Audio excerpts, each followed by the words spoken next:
আলাইকুম বন্ধুরা, সবাই কেমন আছেন? আশা করি আল্লাহর রহমতে আপনাদের দোয়ায় আমিও ভালো আছি। আমি মোহাম্মদ শরীফুল ইসলাম জীবন।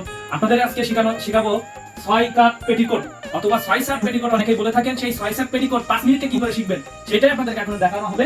তো এই 6 সাত পেটিকোট 6 কাট পেটিকোট তৈরি করতে অনলি দুইটি মাপ লাগবে। যার প্রথম মাপ হচ্ছে লম্বা নেবেন, লম্বা হচ্ছে 40, আমি লিখে নিয়েছি। একজনের এক এক মাপ হবে। আর এই লম্বাটা নিতে হবে মাজা থেকে শুরু করে কোমর থেকে শুরু করে পায়ের পাতা পর্যন্ত। 2 নাম্বার হবে কোমরের মাপ, মাজার মাপ। এই কোমরের মাপ মাজার মাপ হবে। আপনি কোমরের মাজার উপর থেকে মাপটা নিতে হবে 4 থেকে 5 ইঞ্চি লুজ করে, যাতে আপনার পড়তে জন্য সুবিধা হয়। আর আমাদের ফেসবুক পেজে যদি আপনি নতুনই থাকেন, মাস্টার দর্জি প্রশিক্ষণ, এই পেজে যদি নতুনই থাকেন একটি ফলো দিবেন, লাইক করবেন, শেয়ার করবেন, আপনাদের বন্ধুদের মাঝে ছড়িয়ে দিবেন। আমাদের একটা ইউটিউব চ্যানেল আছে নারী সেবা। এই নারী সেবা ইউটিউব চ্যানেলে আপনি একটা সাবস্ক্রাইব করবেন, কমেন্ট করবেন, যাতে আপনাদেরকে নতুন নতুন সুন্দর সুন্দর পোশাক উপহার দিতে পারি। তো বন্ধুরা, আর কথা নাই, আমাদের আজকের মূলত ক্লাসে চলে যাবো। আর করবো না বকবক, ভিডিওটা শুরু করা যাক। তো আসেন দেখেন, এই যে আমরা প্রথম থেকে আমরা একটি পয়েন্ট করব 3 ইঞ্চি। এই 3 ইঞ্চি আছে ফিতা ঘরের লম্বা। এই ফিতা ঘরের লম্বা নেবেন 2.5 ইঞ্চি অথবা 3 ইঞ্চি। আমি রেখে রাখলাম 3 ইঞ্চি। আর 3 থেকে আপনি একটি চওড়া অথবা কোমরের মাপ নিতে হবে। আপনার কোমরের মাপ যা হবে তার অর্ধেক। আজকে আমাদের কোমরের মাপ 32 এর অর্ধেক কিন্তু 16 হয়, 1 ইঞ্চি বেশি 17। আপনার যদি এখানে 40 হয়ে থাকে, 40 এর অর্ধেক কিন্তু 20, 1 ইঞ্চি বেশি 21। এইভাবে মাপটা নিতে হবে। আমি কিন্তু মাপ নিয়ে নিয়েছি আজকে 32 এর অর্ধেক 16, 1 ইঞ্চি বেশি, সেটার জন্য 17। এখন দেখেন বন্ধুরা, আমাদের উপরে কিন্তু যে ফিতা ঘর সেটা কিন্তু হয়ে গেছে। এখন আমাদের নিচে 6 কাট কি করে হবে এটাই আমরা বের করে দেখাবো আপনাদেরকে। তো সবাই ভালো করেন। এই যে আমাদের নিচ থেকে একটি দাগ টানবো, একটু নিচে রাখবেন, রাখার পর একটি দাগ টানবেন 18 ইঞ্চি। এটা হচ্ছে কাপড়ের চওড়ার অর্ধেক, কাপড়ের বহরের অর্ধেক, কাপড়ের পানার অর্ধেক, সেই নামে কিন্তু আপনি বুঝে নিতে পারবেন। এখানে আমরা 18 ইঞ্চি আর উপরে আমাদের 17, সেই 17 লিখে নিয়েছি। আর এখানে 3। এবার দেখেন বন্ধুরা, আমাদের এইখান থেকে রাখতে হবে। রাখার পরে লম্বা আমাদের যেহেতু আজকে 40, আমাদের এই শেষ পর্যন্ত কাপড়ে নিতে হবে 40। লম্বার মাপের সমান হবে। লম্বার মাপের সমান নিতে হবে বন্ধু। কারণ এই যে লম্বাটা আমরা নিয়েছি, লম্বার মাপের সমান এই 40 থেকে। এখন আমরা নিব নিচের ঘের লাইন।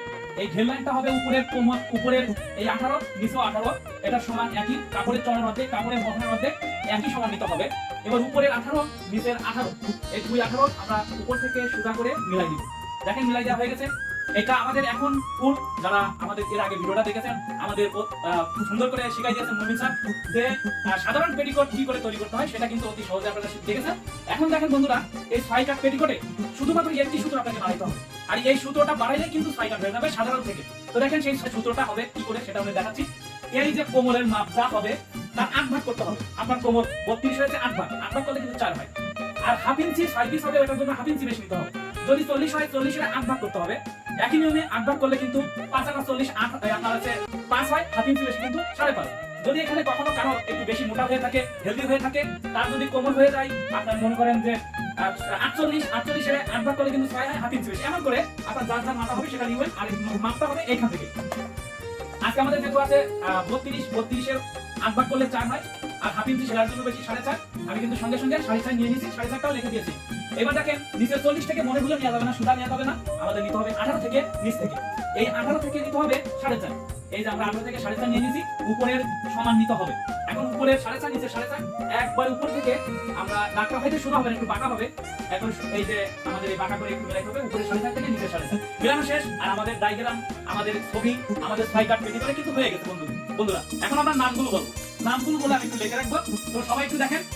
তো বন্ধুরা দেখেন, আমাদের কিন্তু নামগুলো আমি লিখে দিয়েছি, সূত্র কিন্তু অলরেডি একবার বলে দিয়েছি। আরো একবার বলবো, যাতে সুবিধা হয় সেইভাবে আমি কিন্তু ক্লাস করবো আপনাদের। আপনাদের যদি কোনো কিছু বলার থাকে সেটা কমেন্ট বক্সে দিতে পারেন। তো সবাই দেখেন, এই লম্বাটা আবারই বলি, লম্বা নিতে হবে 2.5 ইঞ্চি, 3 ইঞ্চি। অনেকে বলে থাকে ছোটদের জন্য 2.5, বড়দের জন্য 3, এভাবে নিতে হবে। অথবা আপনি ছোট করতে চাইলে 2.5, বড় করতে চাইলে 3। এবারে দেখেন চওড়া, এই কোমর অথবা চওড়া, এই কোমর লাইন অথবা চওড়া নিতে হবে। কোমরের মাপ যার যা হবে, সবার কিন্তু 32 হবে না। কোমরের মাপ আপনি যাই হবেন তার অর্ধেকের 1 ইঞ্চি বেশি। দেখেন 32 অর্ধেক 16, 1 ইঞ্চি বেশি 17। আমাদের যদি এখানে হয় 30 এর অর্ধেক 15, 1 ইঞ্চি বেশি কিন্তু 16 হয়। এখানে যদি কারো হয় 36 এর অর্ধেক কিন্তু 18, 1 ইঞ্চি বেশি 19। এরকম করে নিতে হবে। এবার দেখেন, তাহলে এটা নেবেন 2.5, 3, এটা নেবেন কোমরের মাপ যার যা হবে অর্ধেকের 1 ইঞ্চি বেশি। এবার আছে ঘের লাইনটা কাপড়ের চওড়ার অর্ধেক, কাপড়ের পানার অর্ধেক, কাপড়ের বহরের অর্ধেক, আপনি যেটা বলছেন সেটাই। এবার হচ্ছে কোমর লাইন। এই কোমর লাইনটা 4.5 সবার জন্য নয়। এই কোমর লাইনটা নেবেন কোমর মাপের 8 ভাগের 1 ভাগ প্লাস হাফ হাফ ইঞ্চি সেলাইয়ের জন্য বেশি, 6 পিস হবে এটাকে সেলাই করতে হাফ ইঞ্চি বেশি নিতে হবে। এইবার লম্বা নিবেন লম্বার মাপের সমান, লম্বা যা হবে তার সমান। আপনি প্রশ্ন করতে পারেন লম্বা যদি সমান নেই তাহলে নিচেতে ভেঙে দেবে, সেই কাপড়টা আমরা কোথায় পাবো? অবশ্যই বন্ধু আজকে কিন্তু কাপড়টা নেওয়া হয়েছে অলরেডি। আমরা এর পোশাকে এর আগে আমরা নিয়েছি আছে নিচে, আজকে নিয়েছি উপরে, দেখেন 3 ইঞ্চি।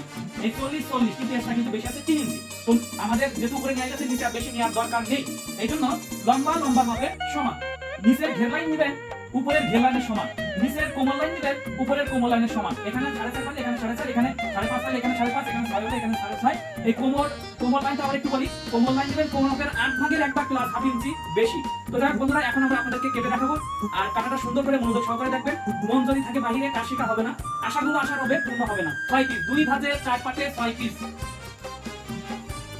উপরেরটা 1 পিস, 2 ভাজে 4 পাটে 1 পিস। আচ্ছা বন্ধুরা দেখেন, এখন আমি ভাঁজ দিয়ে দেখাচ্ছি, সবাই ভালো করে চোখ সরাবেন না। এই দেখেন, এই কাপড়ের চওড়া ভাঁজ দিবেন প্রথমে, কাপড়ের বহরের ভাঁজ দিবেন, কাপড়ের পানার ভাঁজ দিবেন। এই কাপড়ের চওড়া কাপড়ের পানার ভাঁজ দেওয়া হয়ে গেছে, এখন আমরা লম্বা ভাঁজ দিব। এই লম্বা যা হবে তার মাথা দিয়ে একটু ভাঁজ দিয়ে ফেলবেন। তো যাই হোক বন্ধুরা, এই যে আমাদের ভাঁজ করা হয়ে গেছে, এখন আমি একটু ছবি আট করে নিব। সেম এখানে যেভাবে এইভাবে, অথবা আপনি যে মাপে আপনার যে মাপ আছে ওই মাপে আপনি কিন্তু ছোট বড় করে তৈরি করে নিতে পারবেন। এখন দেখেন আমি কাপড়টা এই ছবি কিন্তু আট করে নিছি। প্রথমে ফিতা ঘরের লম্বা ছোট হলে 2.5, বড় হলে 3। ফিতা ঘরের চওড়া কোমরের মাপের অর্ধেক 1 ইঞ্চি বেশি, এই উপরের সাথে মিলাই দিবেন। মিলাই দেওয়া হয়ে গেছে। এবার নিচের কিন্তু ঘের লাইন কাপড়ের চওড়ার অর্ধেক কাপড়ের পানার অর্ধেক। এবার লম্বার মাপের সমান। এবার ঘের লাইন উপরের ঘের লাইনের সমান। এবার আমরা কিন্তু মিলাই দিব উপরের 18 নিচের 18। এখন আমাদের কোমল লাইন বের করতে হবে। কোমল লাইন আজকে এই মাপে করছি 4.5। আমি কিন্তু এখানে কিন্তু ঠিকই 4.5 নিয়ে নিচ্ছি। এই দেখেন 4.5 নিয়ে হয়ে গেছে। নিচেও কিন্তু 4.5 একই মাপ, নিচেও কিন্তু 4.5 নিতে হবে। এই যে 4.5 নিয়ে গেছে, উপরে 4.5 নিচের 4.5 একসঙ্গে মিলাই দিবেন। এখন আমরা কিন্তু বন্ধুরা কাটবো, কাটাটা সুন্দরভাবে দেখতে হবে। তো আর কাটার পরে সেলাই করতে মাত্র 1 থেকে 1.5 মিনিট। আগে এই পোশাকটা দেখে নেন, এখানে দেখেন আর 3 থেকে কাটবেন, 3 থেকে 17 থেকে উপরে একটু আর কাটবেন না। এবার কাটবেন এখান থেকে কাটবেন, তারপরে মাঝখানে 4.5 কেটে দিলেই হয়ে যাবে। মনে রাখতে হবে লম্বার পাশ কাটা যাবে না। কেটে দিচ্ছি বন্ধুরা, দেখেন এই যে আমরা কিন্তু 3 থেকে কাটতে চলে যাব এই যে আমাদের সেই 17 ইঞ্চি। এই 17 ইঞ্চি এখানে কাপড় একটু বেশি আছে, এটা আমরা কেটে ফেলে দিব।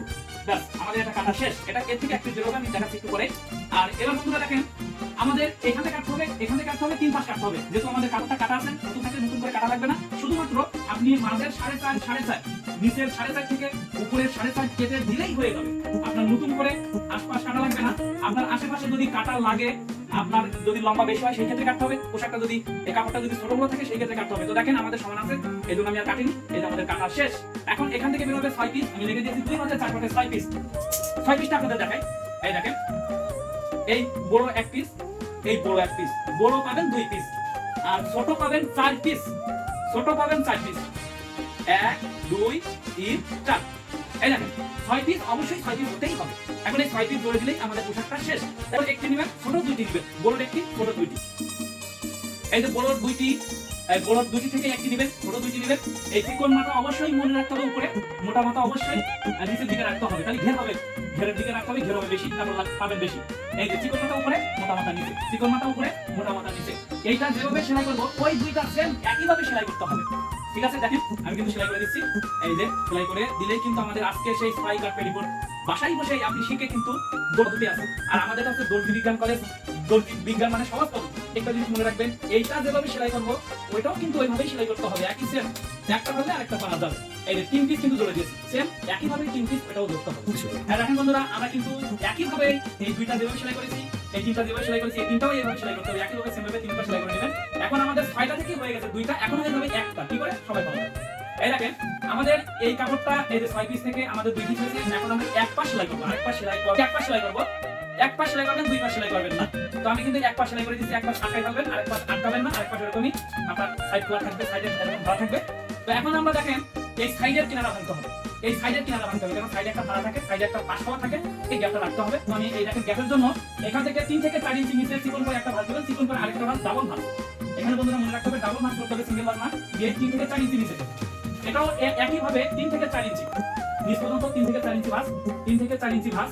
এই 3 থেকে 4 ইঞ্চি ভাঁজ দেওয়ার পরে এটাকে সেলাই করে নিতে হবে। এটাকে এখন সেলাই করে নিতে হবে। 3 থেকে 4 ইঞ্চি নিচে যে পাশ খোলা থাকে সেই পাশ সাইড খোলার জন্য আমরা কিন্তু এই 3 থেকে 4 ইঞ্চি সেলাই করে নিলাম। তোমরা দেখেন আমরা কিন্তু এই 3 থেকে 4 ইঞ্চি এই পাশে কিন্তু আমরা সেলাই করে দিয়েছি।